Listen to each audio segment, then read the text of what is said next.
I think one of the most liberating things that I found this year as a Black person, and then specifically as a Black woman, is no longer lying about my experience. And there's a lot of freedom that can come from not lying about your experience and also forcing people to take on this burden. For us as believers, it talks about, there are loads that we carry in life. There are burdens. Yeah. And I've heard it described once before as a load is like your knapsack. It's what, you yourself, you got to carry, you have to put it on your back. Burden is something that others have to share. But when it comes to oppression, when it comes to kind of the uncomfortable talk specifically about race and specifically about being a Black woman, our experience, people don't want to share in that burden with us. But guess what? You're going to share. Come on. I'm not carrying this because I'm not supposed to carry this by myself. Come on. This is why I had you on.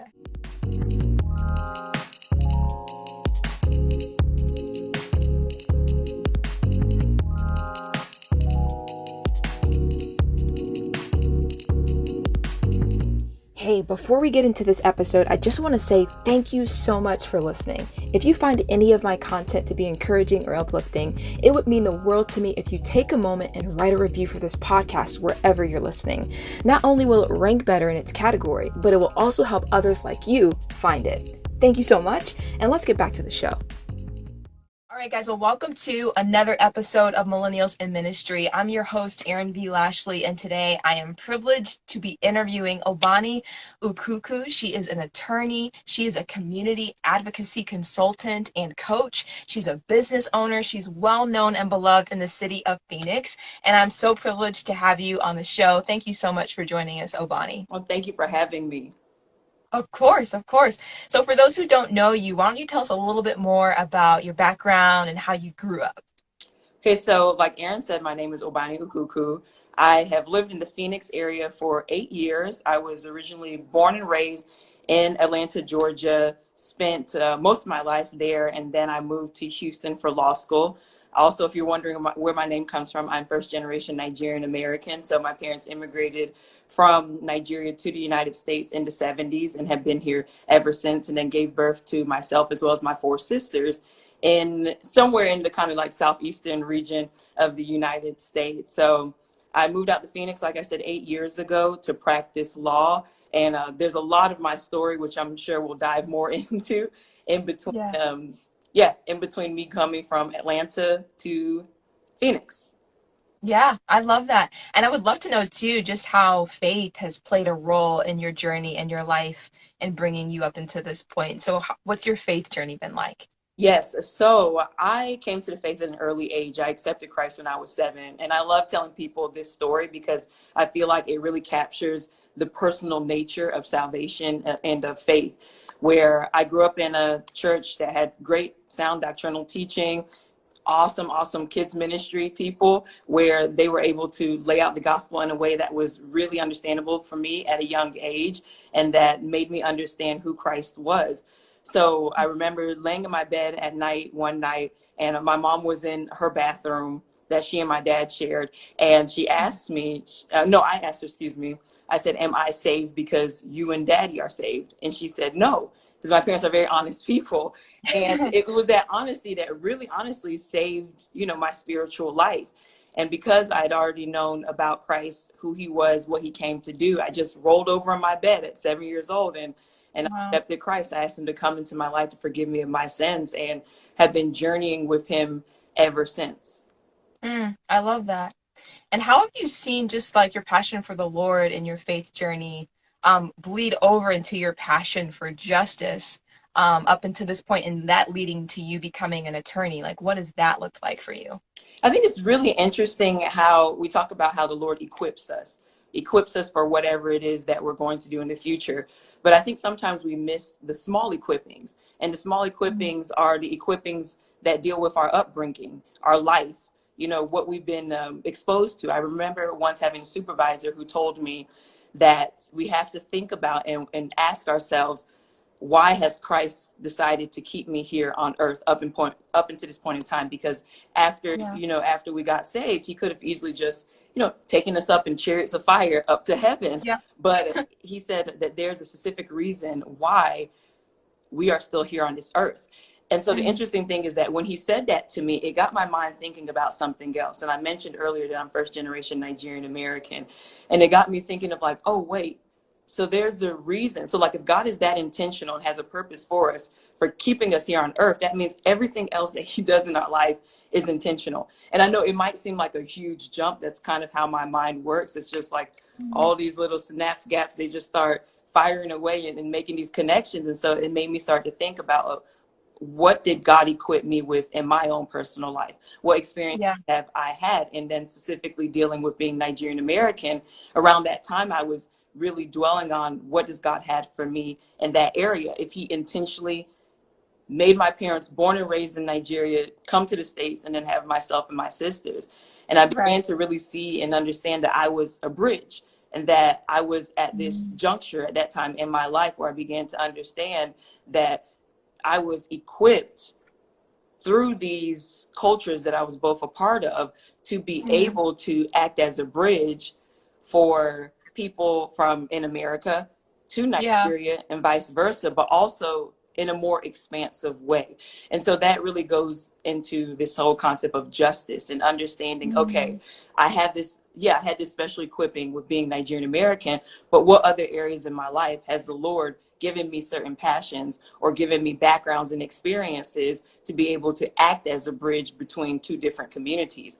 And that's what justice is for me. When I was younger, I was around, I think, 13 or 14 years old. And I just remember sitting in my homeroom class in middle school and saying to myself, I want to be a voice for the voiceless, which ironically was ironic, for me, because, you know, I was a kid who got bullied. I have a lot of other stuff that, you know, were some obstacles that I had to overcome in life. And so it was just really interesting to think, okay, this person who seemingly lacks a voice has this burden, has this passion, is being called by the Lord to be a voice for arguably herself, you know, and other people as well. But, you know, it was those little things in my life with the passion that he gave me as a young child to, you know, what my background is with, or even we'll get into this probably later, of just being a public defender, but all these little things that come together and help me realize, like, hey, there are multiple ways in which the Lord is calling me to be a bridge because of my background, because of my equipping. I love that, Ubani. And one of the things I love most about you is you're just so classy, and you have so much wisdom that just oozes out of you. And you just start talking about these things that are so a part of your heart and so much a part of your story. And I even posted about this when I first posted about this interview with you. It's like the first conversation I had with you is like an hour and 42 minutes long or something like that. And I'm just taking notes because there's so much wisdom in your story and in your background that has led you to becoming a bridge, as you say. And so I'm really excited to delve a little bit deeper into this topic of justice with you, because one, I think you're more than qualified for this topic for so many different reasons, but also as a Black woman, I really am becoming more passionate about centering the voices of Black women when it comes to this topic of racial justice, because I feel like society hasn't done a great job of that. And I'm, you know, reading the book that I just read, I Bring the Voices of My People, that's all about that. So it's such a privilege for me to sit here with you. With that being said, I want to talk about justice in the church. And the question is, obviously the church talks a lot about justice, especially during this time. You know, especially white evangelical churches, they're attempting to talk about justice, you know, even if they're not doing a great job. But with that in mind, what is this place of justice in the church? And even more specifically, what is the place and role of the church in justice within the concept of racism as well? The church has a huge role to play in justice because the church is called to that. Oftentimes when we are in, it is typically some of these white evangelical spaces, we hear gospel, we hear justice. And so more recently, I've begun to see different churches try to like merge the two, because for some reason, and I mean, it may just be the way in America that we operate, like things are very compartmentalized. The two have become separate, but the two are not separate. The two are one. Justice is within the gospel. That is what Christ came to do. It's not, and justice doesn't mean what we all think of justice as. Oftentimes we think about, and this does include justice, but oftentimes we think about justice just from a legal perspective. And I know you mentioned it on your page on Instagram, but I'll also mention it again of like, and which I didn't go into deep detail with you about even in our first conversation, is that I'm a former public defender. I practice in juvenile court as well as criminal court, and I spent most of the time in juvenile court representing parents who had had their children taken away by the Department of Child Safety. Now, Wow. God, as I mentioned before, gave me this heart for justice and gave me this ability to be able to meet and maybe have relationships with people that other people won't necessarily have relationships or wouldn't have relationships with. However, even with me going into that space of public defense, having the type of heart that I did, there's always an expansion that the Lord has to do. So I came into public defense with this idea of this is how justice looks like. By the time I ended up leaving public defense, God showed me my form of justice and oftentimes humans' form of justice is very limited. And God's justice that he's talking about is far more expansive than what honestly our minds can comprehend. But we still work towards understanding this bigger concept of justice. So when you take a more expansive view of justice and then place it back into the church, you begin to understand that what Christ did for us was like bringing, I don't want to use the word like bringing some form of justice because he gave us something, that we did not deserve, but like all of his actions kind of centered around that idea of sitting with the least of us, of, loving on those who we normally would not love on, speaking truth, bringing peace, and then exploding our minds in a sense of like, what does peace, what does justice look like? So when we look at the example of Christ's life, we understand that church and gospel are not separate from justice. There's, one and the same. What does it say in the book of Isaiah that he came to establish his kingdom? Yeah.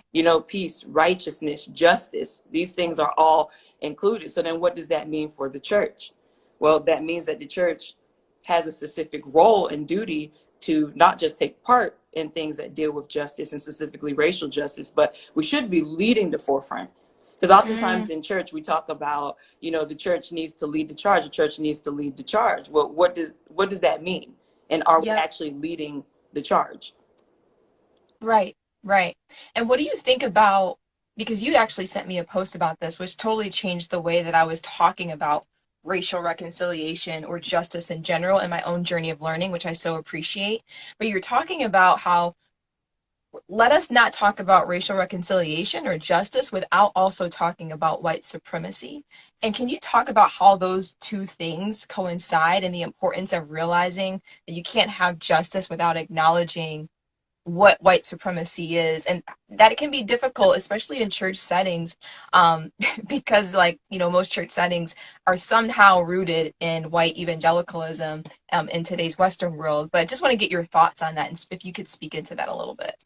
Oh man, the history is deep. I think the first thing that is important for us to state up front is that when we say white supremacy, we are not attacking anybody. And the we is not like Black people are not attacking. It means collectively speaking, anybody who uses this word white supremacy, they're not waging a war on anybody on the basis of their skin color. It's an understanding of a system that's been in place, honestly, since the inception of the United States, that is structured in such a way that it has kept certain people at the bottom while keeping others at the top. And it extends just past what people think about like skin color.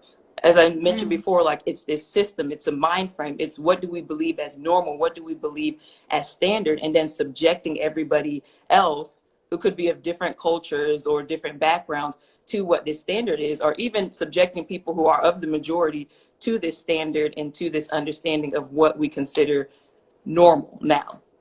Yeah.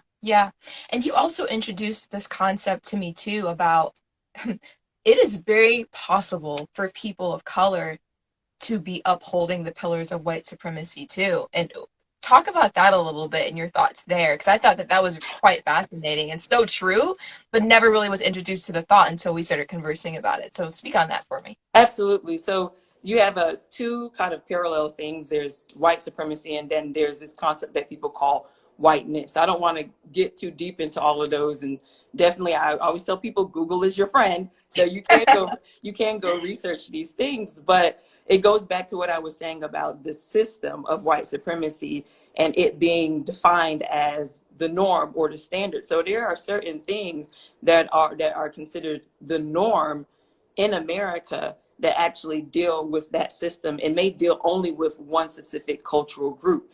So if you end up finding yourself subscribing to some of those behaviors, some of those belief systems, and it's not really belief systems or behaviors that you normally would have yourself, you could be subscribing or upholding this system. And I'm trying to think of like I don't know if we were going that deep into that today, but think of it like an example. One of the kind of generic examples that people give is like this concept of productivity. And, America's known as, there's two things America's known for: individualism and go, go, go, go, go. And so we always think about like, that's normal. But is that normal for everybody?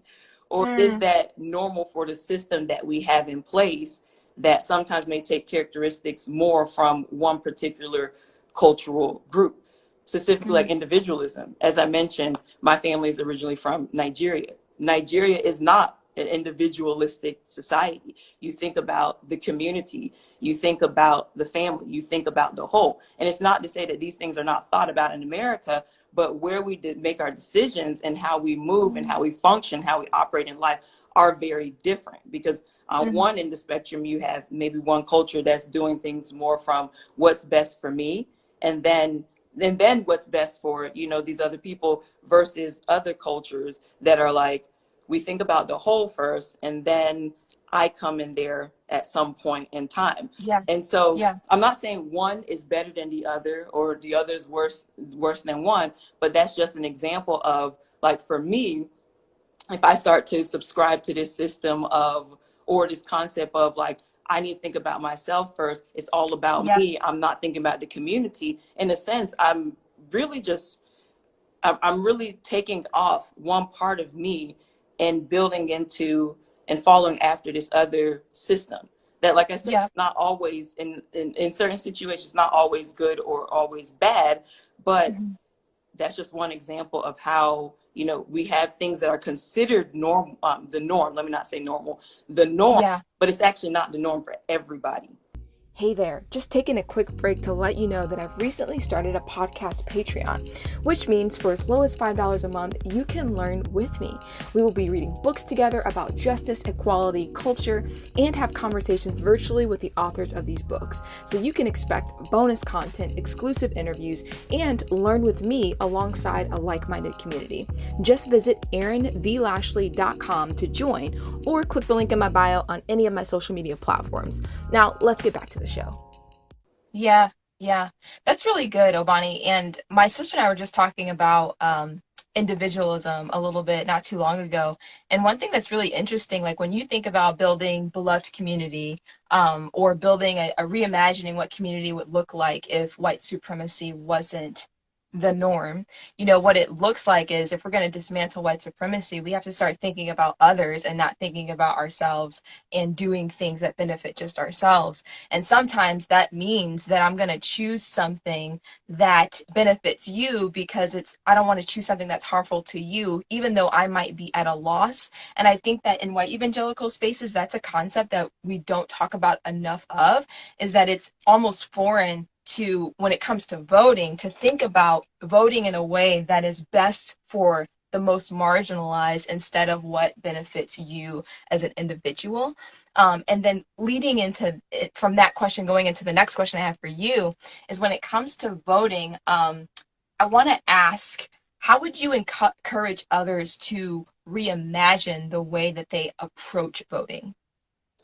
I want to back up, because I think I might have bypassed one of your questions, which definitely tie into reimagining voting, specifically for people who are believers. And it's the church. So the church, oftentimes, like if you grew up in church, and even if you're new to church too, you may have heard people in church say, we are in the world, we're not of the world. But I think one thing that 2020 has kind of taught us is that that scripture is 100% true. But are there ideas and beliefs and patterns and behaviors we have in our life that are actually of the world, but we don't acknowledge that they're actually of the world?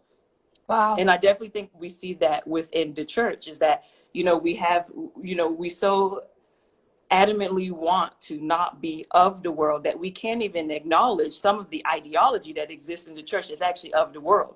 And understanding how we can use some of the tools that exist in the world without becoming, of the world. We can use these tools that exist in the world to begin to dismantle these ideologies and these belief systems and these systems. Because if we were to go back to white supremacy, this thing has deep roots. Like, it just has deep roots that have put itself in many different areas within our country and within our world. And so unless and until we begin to understand the roots that it's taken in different places and how it's used some of these institutions to uphold these systems, we're not going to be able to dismantle or move past it, like some people like to say, and really begin to do the healing work that's necessary. So just to circle back, it's necessary when we're reimagining voting, reimagining anything, talking about how do we bring healing within the church, that we begin not be so defensive as the church and say, we got to be different from the world, but understanding that we need to understand what in our mind is of the world, so that we can deal with that and truly be in the world and not of it. So then going to voting, I think that ties directly into voting, is that somehow in the grand scheme of life, we've gotten deceived as believers as thinking these people are believers, these people are not believers, you have to vote this way, you have to vote that way. And that's just, it's just so very narrow-minded, it's extraordinarily narrow-minded, and it doesn't really appreciate the complex nature of the world that we live in, and the complex nature of doing justice work, and the complex nature of actually being the hands and feet of Jesus Christ. What in Christ's life was just completely simple. He came and he challenged people. Pharisees didn't understand what he was talking about. Sometimes disciples were confused, confused, didn't really understand it. And so, like, for us as believers to try to water down politics, water down voting or reduce voting or reduce politics to this, to vote along this party line means that, you're standing for Christ. To vote along this party means you're not standing for Christ. Is completely foolish. So to reimagine voting, it's gonna take the work that many of us didn't want to do in 2020, which God forced us to do. Is to sit down, is to really think, is to really get downright dirty and ugly with ourselves, to find out our own biases, our own beliefs, to line up those teachings. Like Paul says, take every thought captive, and then, you're matching it against what is the actual truth of Jesus Christ. It's going to take you having to do some inward work to understand your belief system, then match it up with what the scripture says, and then arrive at a conclusion that's going to lead you to who you believe that the Lord is calling you to vote for. That's good. That's really good. You leave me speechless sometimes, Ubani. I'm like, that's really, really good. I also want to ask you about Black women in the world. Obviously, we all know what happened with Breonna Taylor's case. And for me personally, it was disheartening for so many different reasons. And, because I am her, she is me, I'm a Black woman, and for her life to not be worth bringing justice or seeing justice, it just doesn't make me feel like safe or valued in society. And so I just want to ask you, what is your encouragement for Black women in light of knowing what's happened with Breonna Taylor, knowing how systemically Black women are seen in society and in the world? How would you encourage Black women to live and function in the world, just from your perspective and vantage point? It's difficult. It's difficult waking up in not just a country, in a world where it's very apparent that your life is not valued. And, you know, there's no way to sugarcoat it. I think sometimes the best encouragement that we can receive in life is by first acknowledging what the truth is, and then figuring out what do we need to care for ourselves, and, you know, what are the communities that we can surround ourselves in to be able to feel uplifted, to be uplifted, and to continue to do the work that the Lord has called us to. With Breonna Taylor's case, like you said it, you said it, and I think it's something that Black women feel, not I think, I know every Black woman I've spoken to, myself as a Black woman, it's something that hits very much to the core of who we are and how we feel in this country. And yeah, to not feel safe, to not feel protected, and to actually not just feel like that, but have that as a reality is something that you can't really ever explain or put into words. I think as Black women, the biggest thing that we have to do is, one, acknowledge the hurt, acknowledge the pain, acknowledge the wrongness, and have that willingness and that, you know, and that push to be able to stand up for ourselves, even in the midst of hardship. You know, like, it's very hard to carry everything on your back. And I know some of your viewers, you definitely have a diverse audience for your viewers. So I want to kind of go in a little bit more depth of what I'm talking about, because I know you understand completely. I'm pretty sure any other Black woman watching understands this, is that Black women are told to be strong. And now being strong is not looked at as a good thing, actually. We have to look at what is being conveyed to us when we're told to be strong. We're, you know, Black women and white women in this world, specifically in America, because this is the society that I live in and that I was raised in, you know, both as women, we have a fight. We have a fight against oppression. But as many people have spoken about in 2020, our fights definitely look different. And so sometimes, like, the tool for oppression for white women is tell you that you're weak, treat you that you're weak, treat you as though you're weak so that we can keep you down. But for Black women, it's kind of double, where it's we're not going to treat you as you're weak. We think you're still less than. We're not going to treat you as though you're weak, but we're going to take a spin on the word strong. And we're going to tell you you're strong so that we can dump all these things on you. But because you're strong, you don't need the protection that the other women need. You don't need someone else to stand up for you like other women may get in certain situations. So, you know, that word strong is a very colored word. It doesn't mean maybe what some people think it means, in terms of, like, you know, you can do anything in this world. I mean, it can be that, but oftentimes when it's spoken about in the context of, you know, Black women in oppression, it's really a tool to keep us down, to keep us carrying all this weight without having somebody else share in our burden. So as Black women, one of the things that's really important for us to do is find like-minded community. And then even with community that's not like-minded, you know, being able to speak up. And just because somebody's telling you that, you know, that you are strong, you need to keep pushing, doesn't mean you have to sit there and you have to listen to it. And so I think one of the most liberating things that I found this year as a Black person, and then specifically as a Black woman, is no longer lying about my experience. And there's a lot of freedom that can come from not lying about your experience, and also forcing people to take on this burden. Because in Galatians 6, I think it's Galatians 5 or Galatians 6, it talks about, for us as believers, it talks about, you know, there are loads that we carry in life. There are burdens. And I've heard it described once before as a load is like your knapsack. It's what, you know, you yourself, you got to carry, you have to put it on your back. Burden is something that others have to share. But when it comes to oppression, when it comes to kind of the uncomfortable talk specifically about race and specifically about being a Black woman, our experience, people don't want to share in that burden with us. But guess what? You're going to share. Come on. I'm not carrying this because I'm not supposed to carry this by myself. Come on.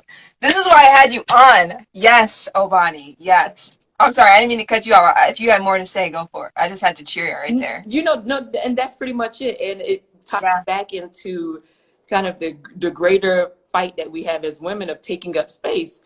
As Black women, taking up space specifically means I'm not going to shy back from my uncomfortable experiences and speaking that to you because it makes you uncomfortable. And if you are a Christian, you best believe we all gonna share in this, because that's Yeah. what Christ calls us to. That is just, it's so powerful. And I know I've mentioned this book several times now, but in the I Bring the Voices of My People, the number one lesson that I walk away from is she talks specifically about that, about the start of healing and liberation for people of color, specifically women of color, is confrontational truth telling, because it forces me to acknowledge that white supremacy and those systems are oppressing me. And it also forces people that uphold white supremacy to acknowledge their oppressiveness and deal with it. So it's the beginning, like the start of true healing and liberation is tell the truth. So me and my sister were talking about it the other day. It's like our phrase now is, girl, you better tell the truth. You better say the truth. That's it. And because you gonna bear this burden and we all gonna get free. You know what I mean? Like that is it. And so thank you so much for speaking so much truth. Everything you said, I just resonate with, and it's just because it's liberating to hear people tell the truth. So Ubani, thank you for that. And the final question I have for you is I would love for you to talk a bit more about the business that you have and the consulting and coaching that you do. I'm really excited. I'm personally going to be being coached by Ubani coming up in January, and I'm really excited about that. So just talk about your program, what you do, and how people can get involved with you. I want to give you space for that. Thank you. I appreciate it so much. And you are amazing, Erin. Oh. So, I'm so much looking forward to what the Lord has in store for you in the next couple years and then beyond. And it is my honor and my pleasure to be able to walk with you in that journey. As Erin mentioned, I just left my last position that I was in back in June, where I went from public defender, then I was working within the church setting, and then now I've transitioned out, and I have my own consulting and coaching firm. And I'm practicing law a little bit, doing some court appointment work, because I like to still, I keep my hand and my foot in the community and have a pulse on communities and populations that are historically disenfranchised and marginalized. So my coaching and consulting program is centered around acting as a bridge, where I help businesses, faith-based organizations, and leaders go into the community, understand their skill sets, understand their personal resources, and give them the ability to maximize on their resources as well as what the skill set that they can't offer the community, and pair them with different community organizations or different initiatives within the community to be able to help develop the community more. So specifically within this consulting firm, I deal with the community, and I help these organizations find and identify communities that they can be of service for if they don't have one already. If they do have one, great. But I teach them how to be able to identify what the needs are of the community by speaking with community members, and then by understanding what resources that they already have, where you don't have to go create the wheel. You can use what is already within your own system and what you are strong with and strong at, and be able to pair that with the community. And then with my coaching program, I do something a little bit similar as well too, where I coach people on how to understand their value to the community and do a little introspection, as well as understanding the community in which they live, work, and they also serve, and then how to pair their skill sets, their values with the needs of the community and find their best fit within the community. And then I like to talk a lot, if you couldn't guess, and I like to within that coaching, within the consulting, I also give some of my own background knowledge and expertise of what worked, what didn't work when I was helping a church in downtown Phoenix build their justice and care ministry.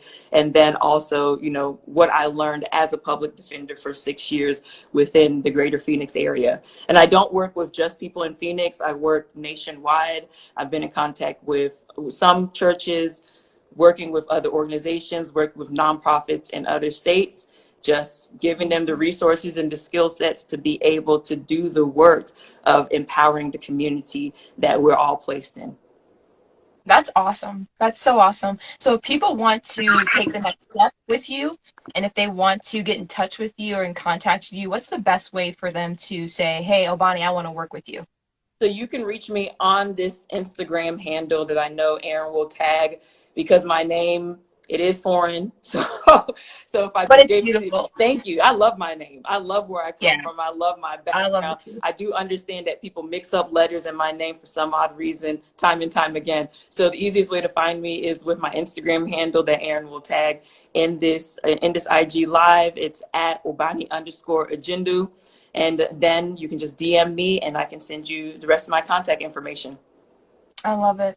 Well, Ubani, thank you so much for your time and doing this interview with me. Such a privilege, like such great truth telling here. And I'm just so blessed to know you and continue to build a relationship with you here in the city of Phoenix. And I just celebrate you.